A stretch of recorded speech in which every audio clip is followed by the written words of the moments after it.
In the last days of the Third Reich, the news was undeniable. Berlin was lost. Soviet troops advanced without restraint, and defeat was a matter of hours.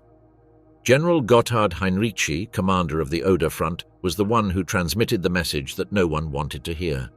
Before Hitler, Göring, and the main military chiefs, he exposed with clarity that the front had collapsed, that the lines no longer existed, and that the end was inevitable. In the meeting, each leader tried to show strength with unreal promises, but after those words, each one followed a different course. What decisions did the Nazi leaders make after hearing this verdict?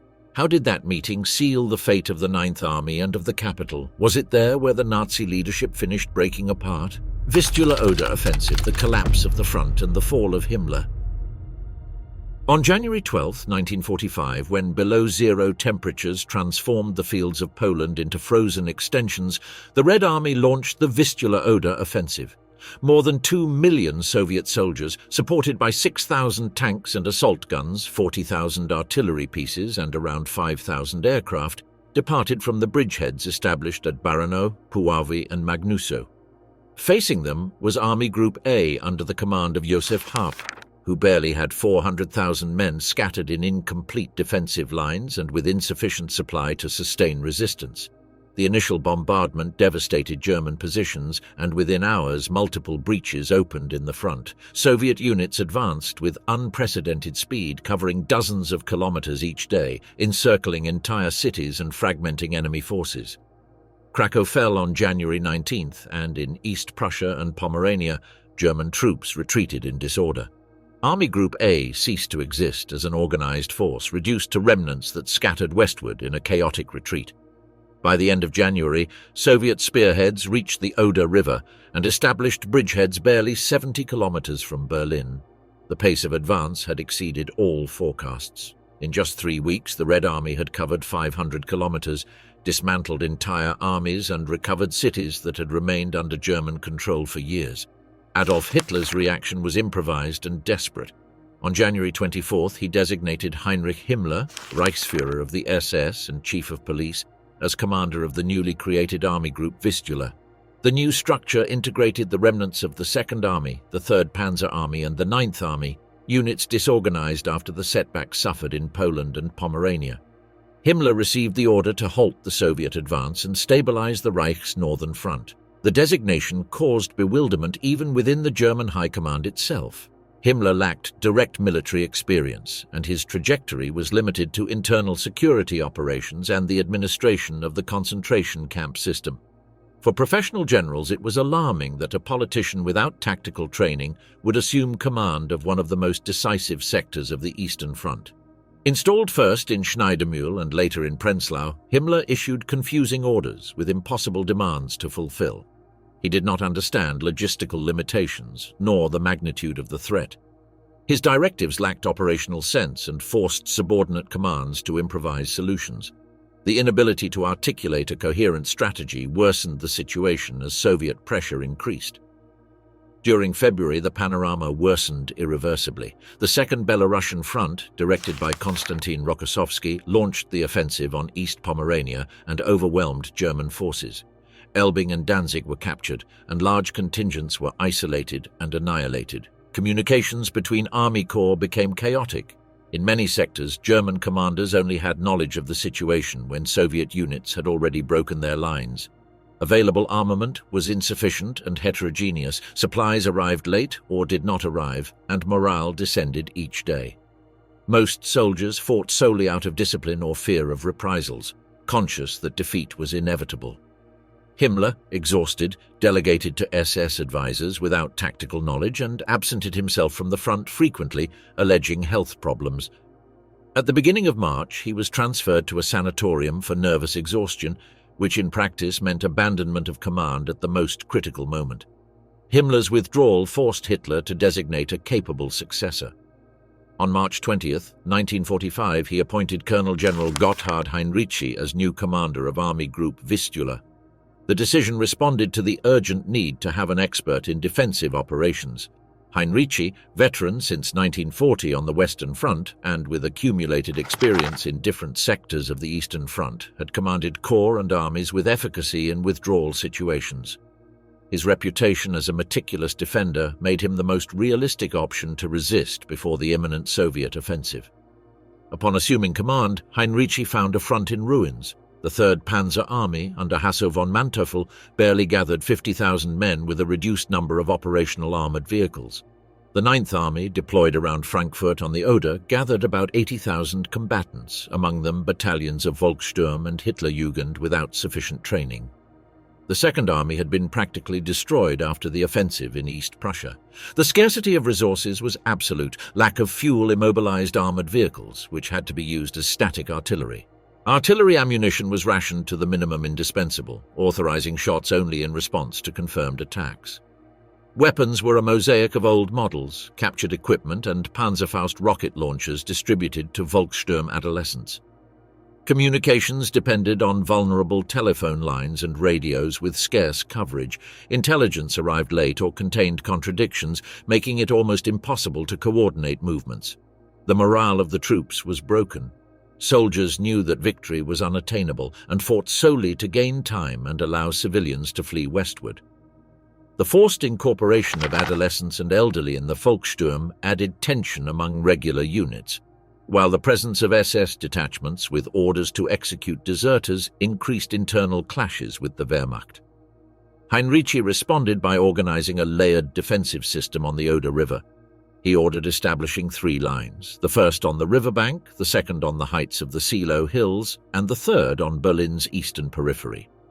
His tactic consisted of withdrawing troops from the first line just before Soviet bombardments and making them return after preparatory fire, avoiding massive casualties.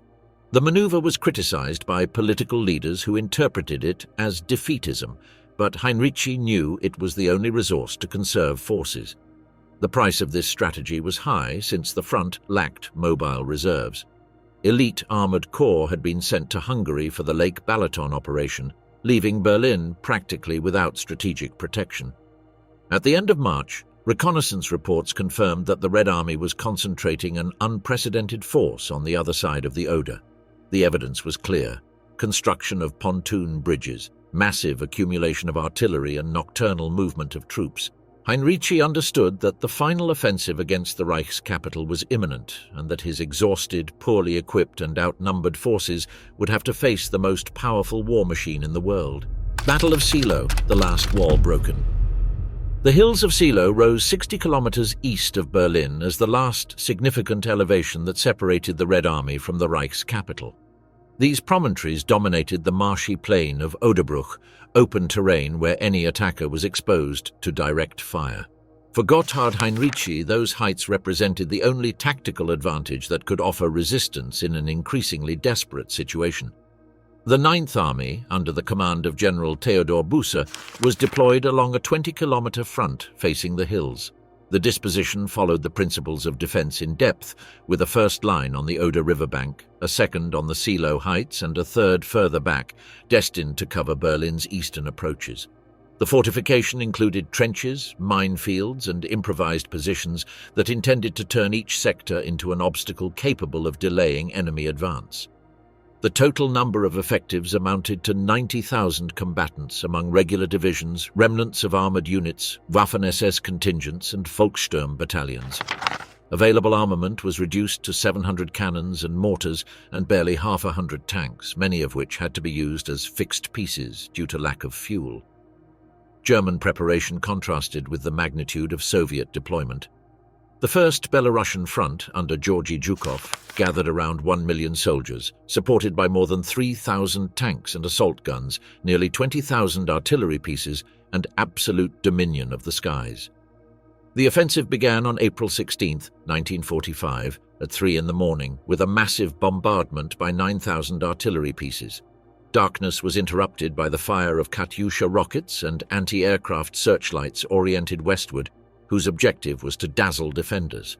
However, the combination of fog and smoke reduced visibility on both sides. The first Soviet waves advanced with difficulty over destroyed terrain, losing cohesion amid craters and mud.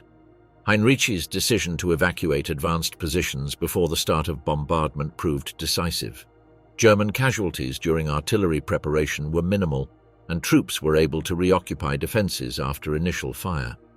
Attackers encountered minefields, flooded ditches and dikes that delayed crossing of Oderbruch.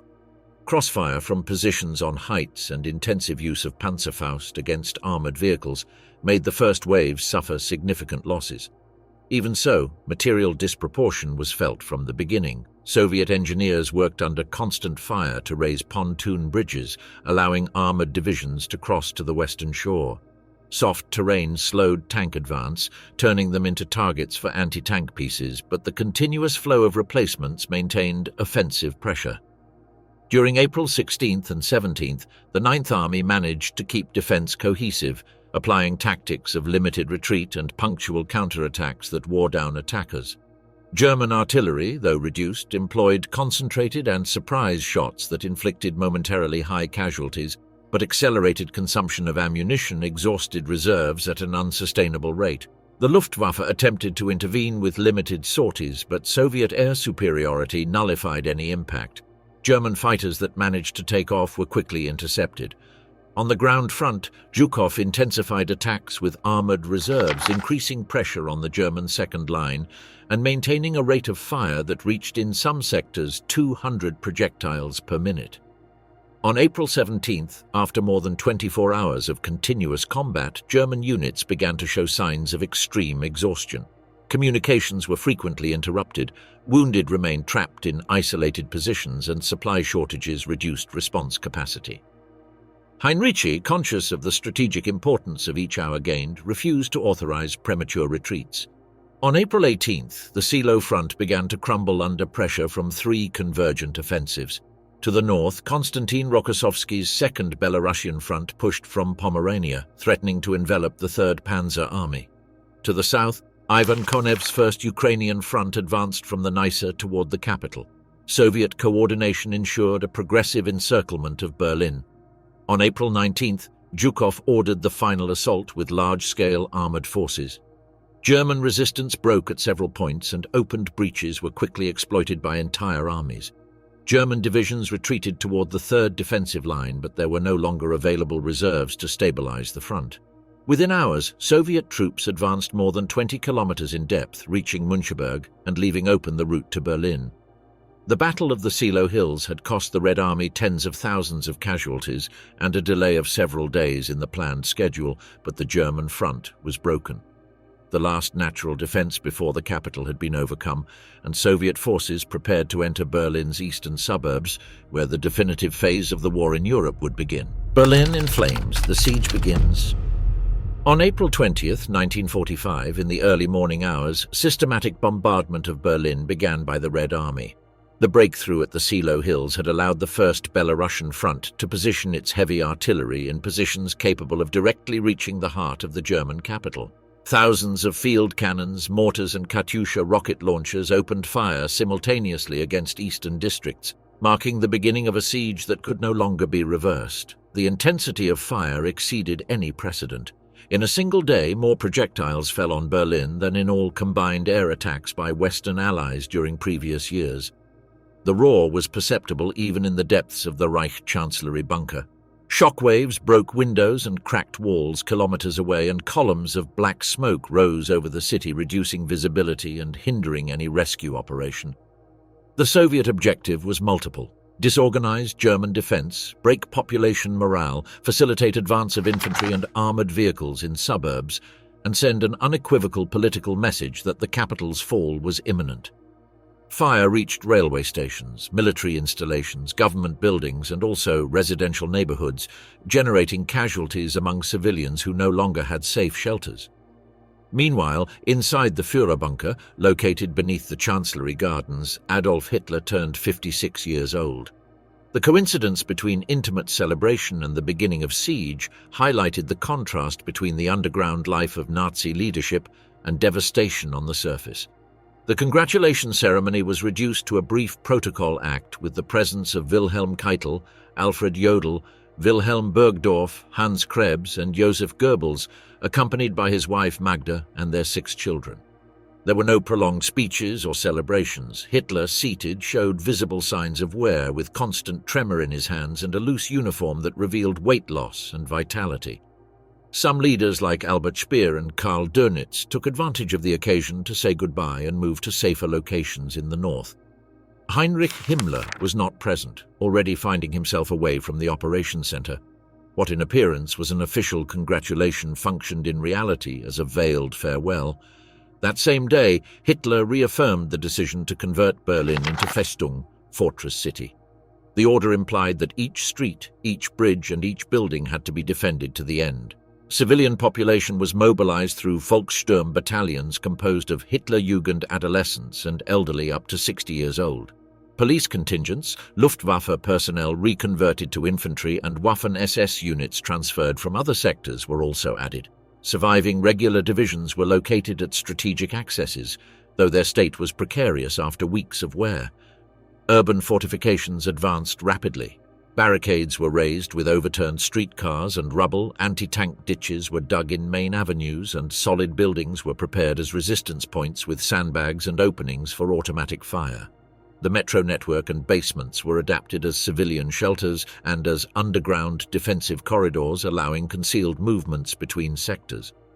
Propaganda directed by Goebbels reinforced the narrative of absolute resistance. Slogans painted on walls and posters distributed in the city proclaimed defense to the last man. Public loudspeakers transmitted slogans that spoke of imminent reinforcements, though such reinforcements would never arrive. With Berlin's proclamation as fortress, the capital was officially designated as military objective to be taken by assault, without possibility of differentiated treatment. That same April 20th, the first Soviet units entered Berlin's eastern suburbs. Districts like Marzahn, Lichtenberg, and Köpenick became the scene of urban combat characterized by fragmentation and violence. German squads resisted in apartment buildings, basements, and improvised shelters, while Soviets responded with anti-tank cannons, direct artillery, and flamethrowers that devastated entire blocks. Each block transformed into an independent battlefield. T-34 tanks advanced, escorted by infantry that cleared building by building. German resistance was sustained by Panzerfaust attacks launched at close range, which forced Soviets to deploy systematic tactics of obstacle demolition and concentrated fire. Combat gained intensity as red columns penetrated the urban fabric. On April 21, Soviet artillery expanded its range and directly impacted the historic center. Emblematic places like Brandenburg Gate and Alexanderplatz were hit by projectiles. From that moment, no district of Berlin remained outside enemy fire. The population lived under almost uninterrupted bombardment, with barely perceptible pauses between waves that maintained a state of constant tension. Reports presented in the bunker confirmed that outer defenses could no longer be sustained. Orders to maintain positions to the last man proved impossible to fulfill faced with the magnitude of the offensive. However, organized retreats that could offer subsequent layered defense were not authorized. On the afternoon of that April 21st, Soviet spearheads reached the city's administrative limits, with intense combat recorded in districts like Weißensee and Pankow. German defense now depended almost completely on improvised militias and the last reserves of regular garrison, which were reduced each hour under pressure from a numerically superior enemy. The final conference, Heinrici announces the collapse of the Third Reich. On April 22, 1945, at 3 p.m, a situation meeting was held in the Führerbunker that would mark a turning point in the confrontation between military reality and Nazi leadership illusions. Under the constant sound of Soviet artillery, which shook underground walls, the leaders closest to Hitler, who still remained in Berlin, gathered around the main table. Among the military were Wilhelm Keitel, Chief of Wehrmacht High Command, Alfred Jodl, Operations Chief, Hans Krebs, Army General Staff Chief, and Wilhelm Burgdorf, responsible for discipline in the officer corps. All maintained protocol formality in an environment where unconditional obedience still prevailed over any open debate. Alongside them were political figures like Martin Bormann, Hitler's personal secretary and guardian of access to the Führer, Heinrich Himmler, Reichsführer of the SS, and Hermann Göring, Reichsmarshal and designated successor since 1941. The presence of Colonel General Gotthard Heinrici, commander of Army Group Vistula, gave the meeting singular importance, as he represented the voice of the front at a moment when Berlin was already on the brink of total siege. When given the floor, Heinrici presented his report directly, describing the real state of the Ninth Army, deployed under Theodor Busse's command. He explained that units were exhausted after the Battle of Seelow, with losses of between a third and half of their effective personnel, without sufficient ammunition reserves, without fuel to maneuver vehicles, and with wounded trapped in positions impossible to evacuate. He added that the 3rd Panzer Army was in the process of disintegration due to pressure from Konstantin Rokossovsky's 2nd Belarusian Front, and that, in the south, Ivan Konev's 1st Ukrainian Front was progressing without obstacles toward Berlin's southern suburbs. The general explained that there was no longer any possibility of stabilizing the front. Armored reserves had been sent weeks earlier toward the Prague region following Hitler's directives, leaving the decisive Oder sector unprotected. The only available reinforcements were Luftwaffe and Kriegsmarine units without ground training, plus SS battalions not prepared for large-scale defensive combat. Logistically, ammunition depots had been captured or destroyed, communication routes were cut, field hospitals inoperative, and basic supplies exhausted. Heinrici concluded that the Ninth Army was practically encircled, and that, except for immediate withdrawal westward, it would be annihilated within days. After this exposition, Heinrici stated without evasion that the end had arrived. His diagnosis was received in prolonged silence. For the first time in months, someone had described the situation before Hitler without euphemisms or appeals to political will. Tension in the room was evident, and no attendee dared to intervene. Hitler reacted suddenly and violently. He rose from the table, struck with his fists, and launched a harangue charged with reproaches. He accused his generals of treason and cowardice, affirmed that they had failed to comply with his orders to resist to the last man, and pointed out that pessimistic reports responded to a lack of will to win. He recalled past episodes in which he had rejected similar evaluations and maintained that his political instinct had proved correct. He pointed directly at Heinrici and other field commanders, blaming them for the collapse for not showing sufficient determination. His speech derived into an outburst of accusations mixed with general references to the historical destiny of the German people. Gestures became increasingly violent, and the nervous crisis prolonged for several minutes without anyone interrupting him. Finally, Hitler resumed a more controlled tone, though no less categorical. He declared that the war was lost in conventional terms, but that he would not abandon Berlin under any circumstance. He announced that he would remain in the bunker until the end, and that, if necessary, he would end his life before falling into enemy hands. With this declaration, he definitively linked his personal destiny to that of the besieged capital, discarding any plan to withdraw toward Bavaria or Austria. Reactions of those present varied. Keitel and Jodl remained silent, limiting themselves to nodding and taking notes.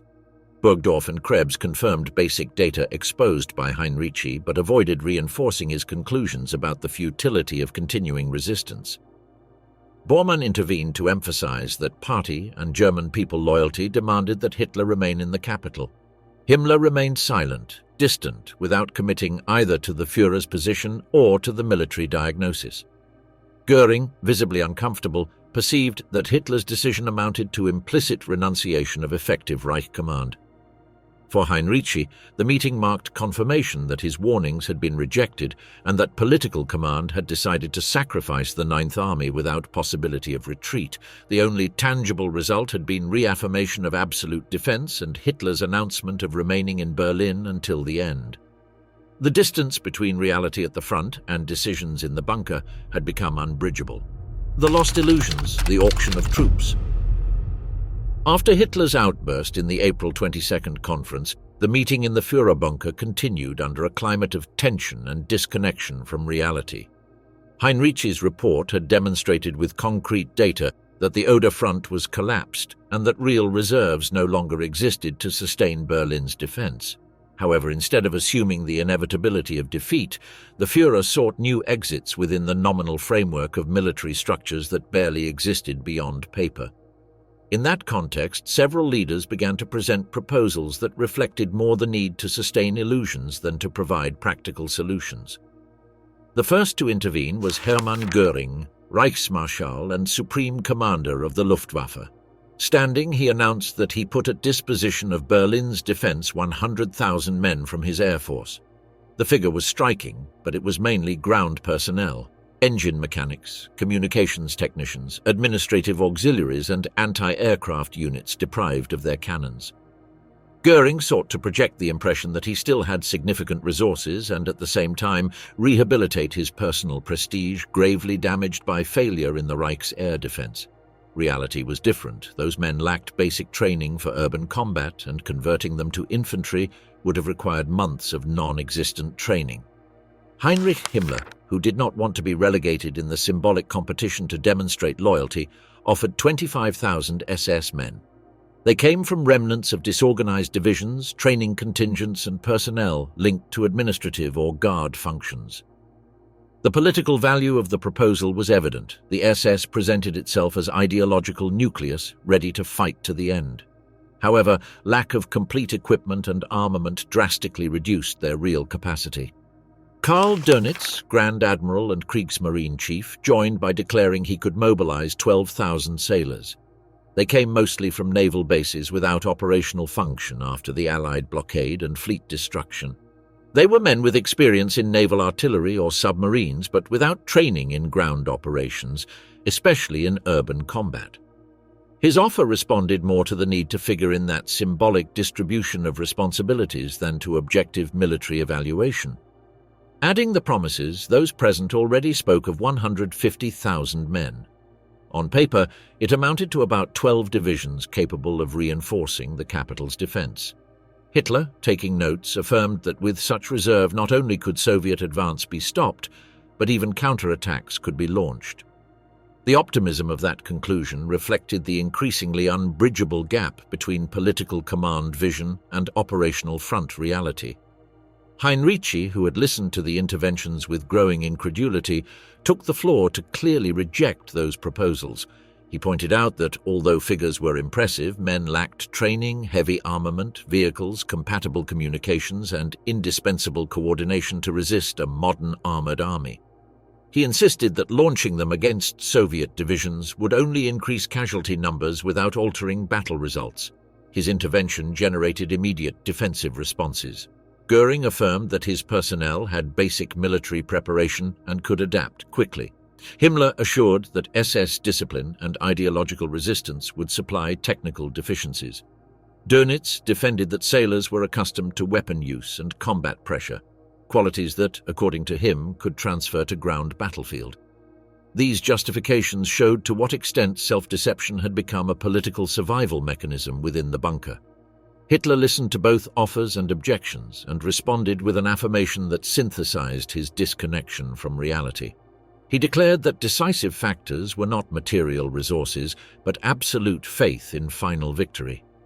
According to his reasoning, will to resist to the last man could transform auxiliary units into divisions equivalent to professionals. Rational military planning was thus subordinated to a framework of thinking where ideological fanaticism replaced objective analysis. With those words, the Führer validated Göring's, Himmler's, and Dönitz's contributions. He ordered organizing their transfer toward Berlin area, though in practice most of these men never managed to integrate coherently into defense. Problems of armament, logistics, and organization made these promises remain reduced to an internal propaganda exercise rather than real force on the ground. The Karinhall Palace, Göring's and Heinrici's clash.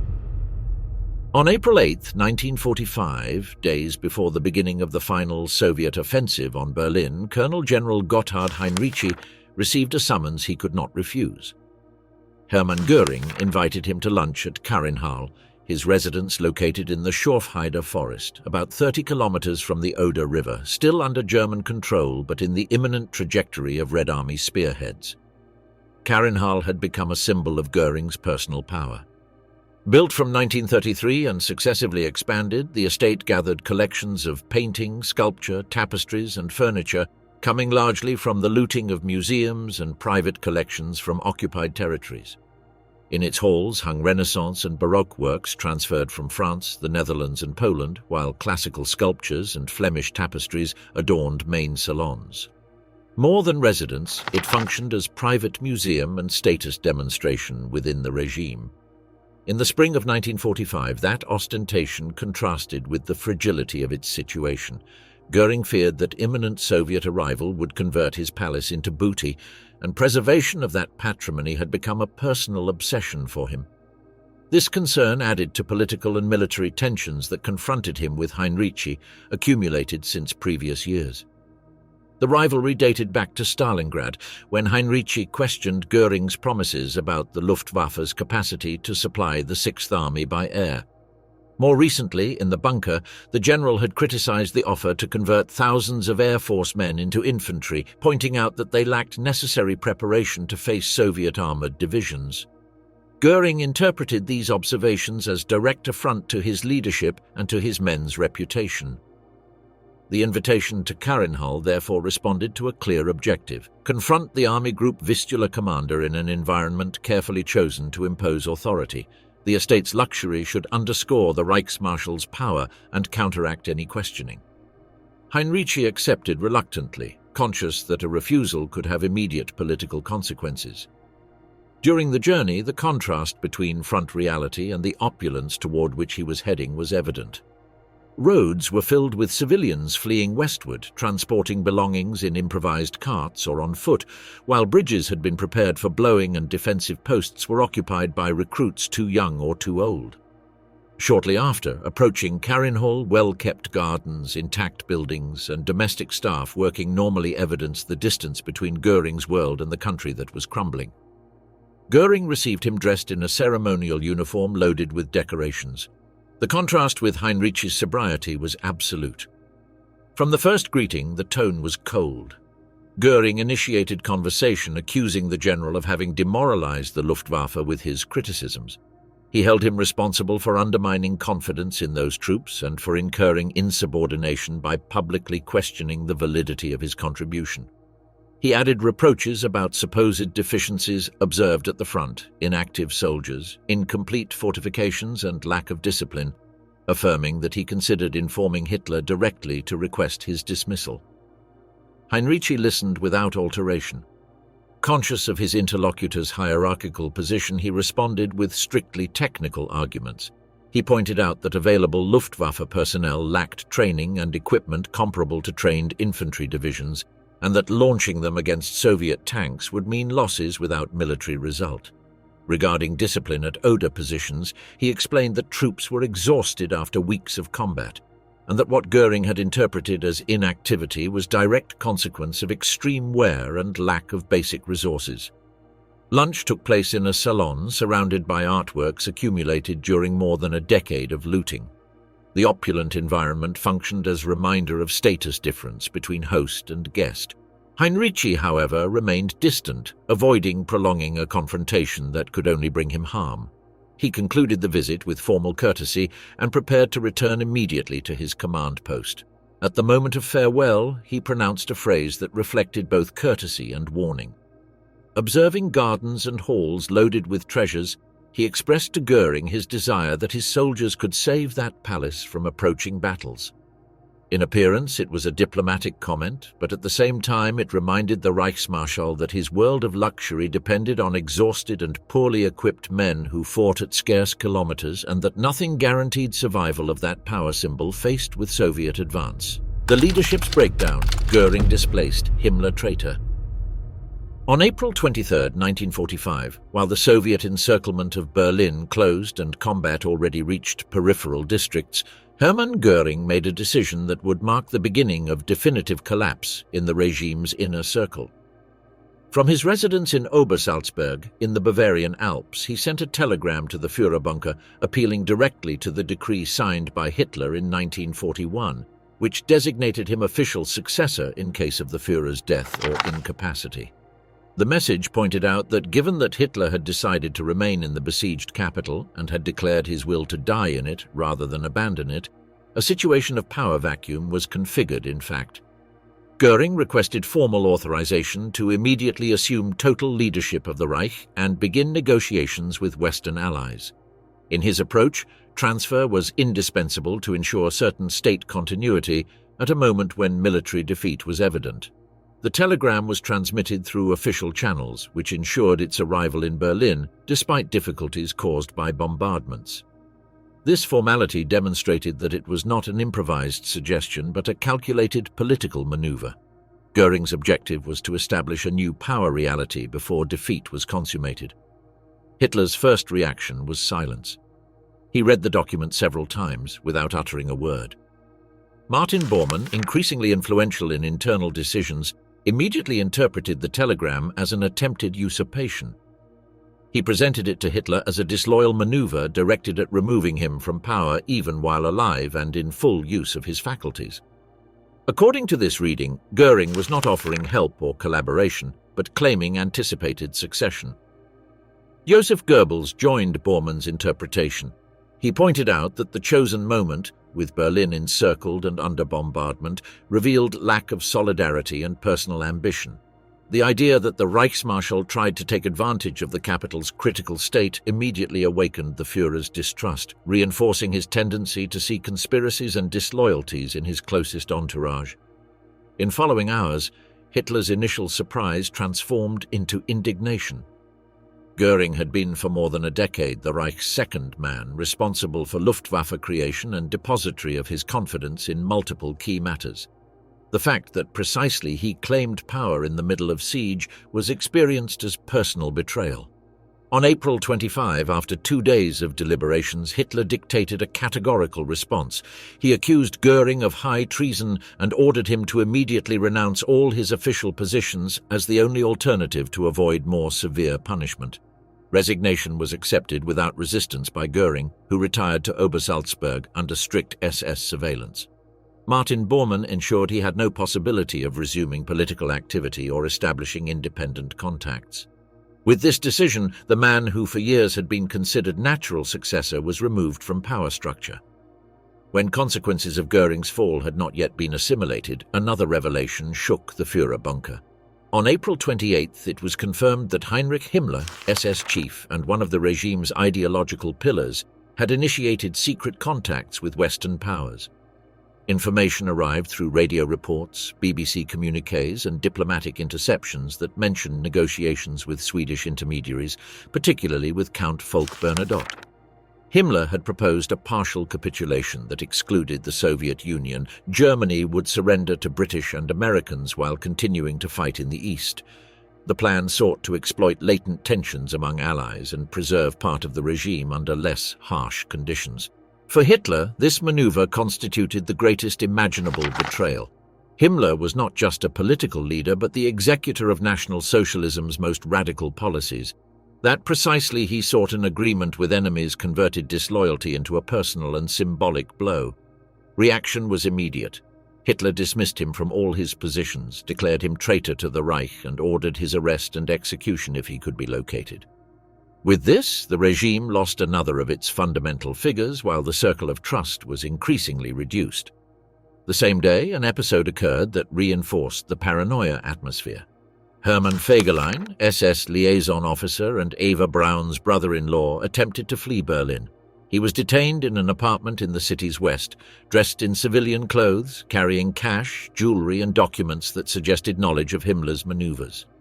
Interrogated by Wilhelm Mohnke, commander of government district defenses, he offered no convincing explanations. Eva Braun interceded in favor of her brother-in-law, but Hitler rejected any gesture of clemency. In a state of total distrust, he considered the escape attempt as proof of complicity and ordered immediate execution. On April 28th, Fegelein was shot in the Chancellery Gardens by an SS squad, while Soviet artillery punished the area. Sentence was executed without formal trial and without possibility of defense, sending a clear message to all bunker occupants. Suspicion of disloyalty would be punished with death, regardless of ranks or personal links. On April 29, with combat already at the Chancellery limits, Hitler drafted his political testament. In it, he designated Grand Admiral Karl Dönitz as Reich President and official successor. The choice symbolized definitive rejection of both Göring and Himmler, expressly mentioned as traitors and expelled from the movement.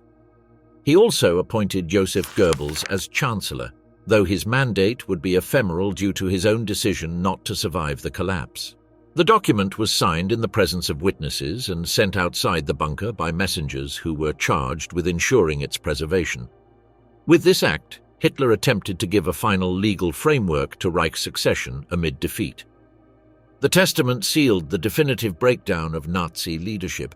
Figures who had accompanied the Führer for years were removed, while new direction was established over military and political ruins that could no longer be sustained. Berlin's twilight, suicides in the bunker, and final surrender.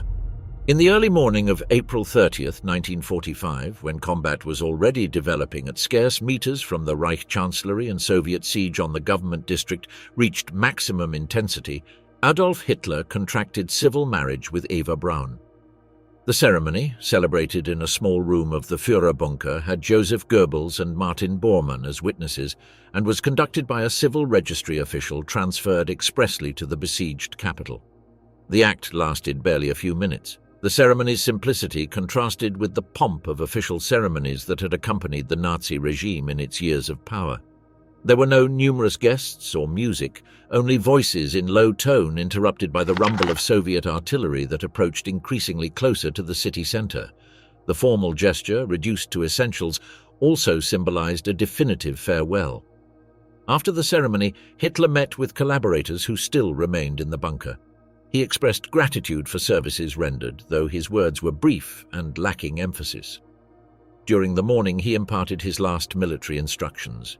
He authorized units that still resisted in the capital to decide autonomously whether they attempted to break the encirclement or remained in their positions. The order represented implicit recognition that Central Command had ceased to exist as effective control structure. Shortly after midday, Hitler and Eva Braun retired to their private rooms. Personal escort received instructions not to disturb them under any circumstance. After approximately 30 minutes, a dry shot was heard. Aides Otto Günsche and Heinz Linger, following previously established protocols, accessed the room and found Hitler dead from a shot to the temple with a Walter PPK pistol at his side. Eva Braun had ingested cyanide. Bodies were wrapped in military blankets and transferred to the Chancellery Garden under Martin Bormann's supervision. The procedure was carried out amid Soviet fire that continued punishing the area. Corpses were placed in a superficial grave, sprinkled with gasoline and immediately ignited. Combustion, hindered by fuel scarcity, was incomplete. Remains were hastily buried in the same place, without signalization. On May 1st, Joseph Goebbels formally assumed Reich Chancellery according to Hitler's political testament. His position lacked real power, as Berlin was encircled and administrative structure had ceased to function. That same day, together with his wife Magda, he decided to end his life and that of their 6 children. The children, between 4 and 14 years old, were poisoned with cyanide capsules. Shortly after, Magda ingested poison, and Goebbels shot himself with a pistol. Their bodies were taken outside and partially incinerated by SS members. With Goebbels' death disappeared the last high-ranking political leader who had remained in Berlin until the end. The bunker was reduced to minor officers, administrative personnel, and guard soldiers. In the early morning of May 2nd, General Helmuth Weidling, commander of Berlin's defense, made a final evaluation of the military situation. He confirmed that breakout attempts westward had failed, that ammunition reserves were exhausted, and that divisions still standing lacked operational capacity. Civilian population had reached a state of absolute desperation. Hospitals destroyed, water and electricity cut, food exhausted. Continuation of resistance made no sense. That same day, Weidling sent emissaries to the headquarters of General Vasily Chuikov, commander of the Soviet 8th Guards Army. Conversations were brief. Soviets demanded immediate unconditional capitulation. The Surrender Act was signed in the morning of May 2nd. Shortly after, Weidling ordered ceasefire in all sectors. Thousands of soldiers surrendered at different points in the city, many with evident relief after days of hopeless combat. During the afternoon, the last isolated pockets of resistance were neutralized. Some SS units attempted to continue fighting independently, but were quickly overcome. By nightfall, Berlin was completely under Soviet control. The capital's fall meant definitive collapse of the Third Reich as political and military structure. The government headed by Karl Dönitz in Flensburg attempted to exercise nominal authority over Germany, but lacked real control over the capital and over most of the territory. The Reich Chancellery was reduced to ruins, with its underground halls converted into vestiges of the regime's last decisions. The Red Army systematically explored bunker installations, documenting their state and recording spaces where Nazism's denouement had developed. The contrast between surface ruins and relative integrity of underground structures symbolized the distance between Hitler's monumental ambitions and his regime's real collapse. Berlin's surrender accelerated German forces' capitulation on other fronts. Isolated garrisons negotiated independently, most attempting to surrender to British and Americans before Soviets. Finally, on May 7th and 8th, total and unconditional surrender was signed in Reims and Berlin-Karlshorst, officially ending the war in Europe.